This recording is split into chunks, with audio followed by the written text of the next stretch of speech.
really ringing in her head. But that's when the two other hitchhikers would come up to the van and say that they were going to the same place, and they would see that the van was empty and that he could easily take 3 people. But Lawrence refused, and he said he could only take Mary.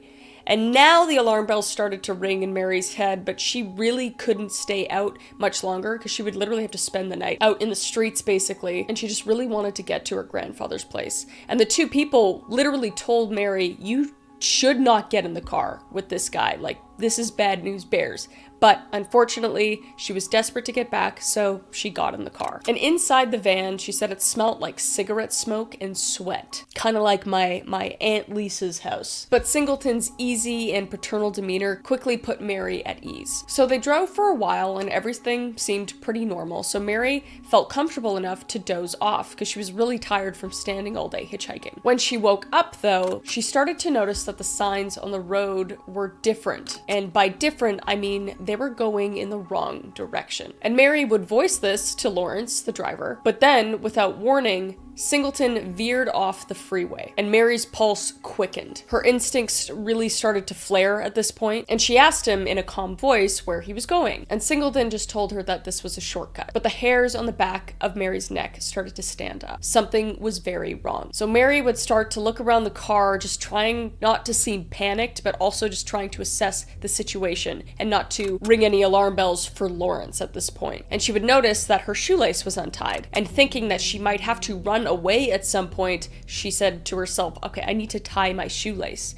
So once Lawrence pulled up to the middle of nowhere, she bent down to tie up her shoelace. And this is when Singleton's mood would shift abruptly. He became cold and predatory. And like I said, Mary had opened the door slightly to put her shoe up and tie her shoe. But before she was even able to think about making a run for it, a sledgehammer would strike her in the back of her head. And Mary would feel a hand grab her roughly and pull her out of the passenger seat. And he would force her onto the ground where her screams were just swallowed by the vast empty space around them. And he would unfortunately begin to SA her many times all through the day, all until the next morning. And Mary recalls screaming to him constantly, set me free, please set me free. And by the morning, Mary felt that she was just drifting in and out of her body at this point, not believing what the hell was happening. But what came next would burn into her mind for the rest of her life. Singleton, without warning, would pull her out of the car at this point because they were in the back of the car. He would grab a hatchet out of his toolbox. He would grip her left arm and he would say,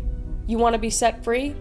I'll set you free." And with one swift and brutal motion, he would bring the hatchet down on her arm, cutting it clean off. And the shock was immediate for Mary. And Mary at this point began to fall back. And while falling back, she was confused how she was falling back because she remembers when he grabbed her arm, she also grabbed onto him. So how could she be falling back? And that's when she would look down and realize her entire arm was gone and it was actually still gripping onto Lawrence. And at this point, Megan began kicking and screaming while she was on the ground, hoping that someone could hear her, but no one was around. They were literally in the middle of nowhere. And as she kicked and screamed, he would bring the hatchet down again, but now he was swinging at her right arm. And since she was moving around more, it would take more effort for him to cut her right arm off. And after he was done cutting it off, she would see him kind of start to walk away and like flick something off. And then she realized that he was literally still trying to flick off her other arm that was still gripped onto him. And as she was laying there watching this, she realized that she needed to play dead in order to survive at this point. So Lawrence would walk back over to Mary and,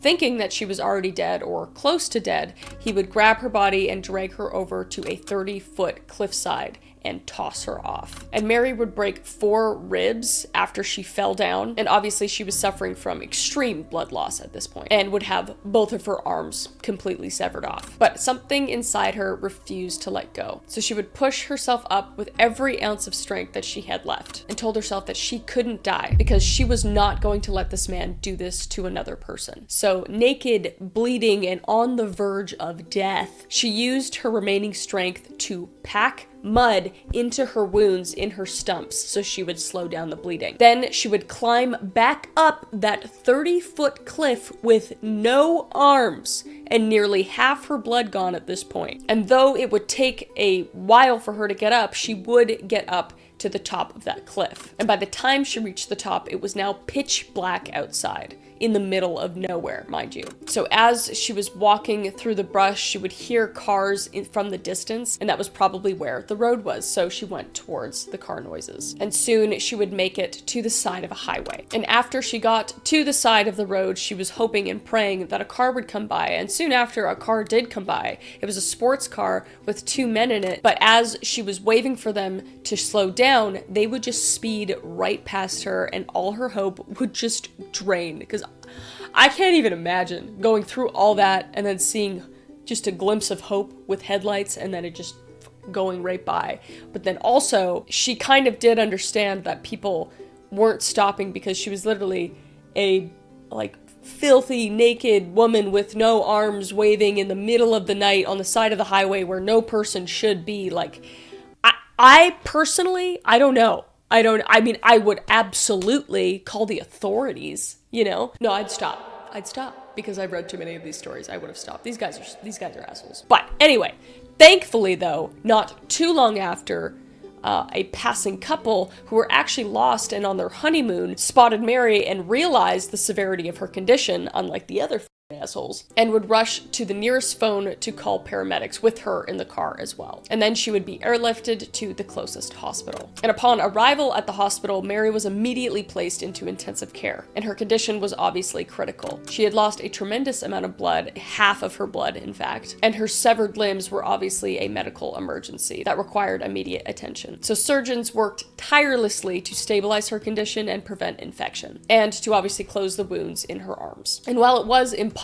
to reattach her arms due to the violence of the severing and due to the lack of arms that they had, doctors did manage to save her life. And in the weeks and months that followed, Mary's physical recovery was painstaking. She had to undergo multiple surgeries to manage the damage caused by the hatchet, and she was eventually fitted for prosthetic arms. But simple tasks now, like eating and dressing, became monumental tasks and challenges for her. And the psychological scars were in many ways deeper and more challenging to heal. Mary did suffer from PTSD in the aftermath of the attack, naturally, and she experienced vivid flashbacks and nightmares and intense fear. So counseling and therapy became a very vital part in her recovery as she grappled with the emotional devastation of her near-death experience. So after, Mary Vincent was able to identify her attacker, providing a very detailed description of Lawrence Singleton, and police would track him down and arrest him at his home. And Singleton initially denied the accusations, attempting to paint himself as the victim, concocting bizarre stories to excuse his fucked up behavior. He claimed that Mary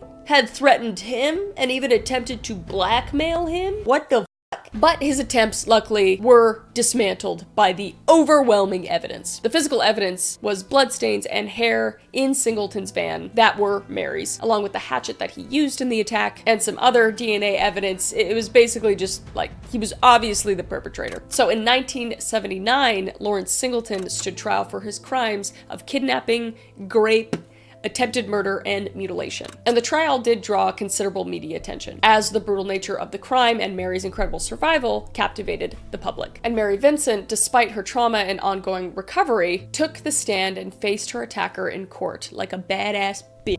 She recounted vivid detail of how Singleton essayed her and mutilated her and left her for dead. But her poise and courage in the face of such horror moved the jury and the audience alike. Singleton, on the other hand, showed no remorse in the trial. He would maintain his innocence throughout, despite the overwhelming evidence, and his attempts to shift the blame and cast himself as the victim only deepened the public's outrage with him. But in the end, Lawrence Singleton was convicted of multiple charges, including attempted murder, grape, kidnapping, and mayhem. I didn't know mayhem was something you can get convicted of, but it said it, so I guess it is. And he was sentenced to a maximum penalty allowed under California law at the time, which was 14 years. 14 years for mutilating a girl, chopping off her arms, raping her, and leaving her for dead, attempting to murder her. And they gave him 14 years. But wait, there's more. Naturally, the public was outraged for the sentencing and how little amount of time it was. The idea of a man who committed these attacks only getting 14 years ignited a wave of protests, particularly among victims' rights groups. Singleton became eligible for parole after just serving 8 years. What? And Singleton would get parole and be released early, and that would have disastrous consequences. No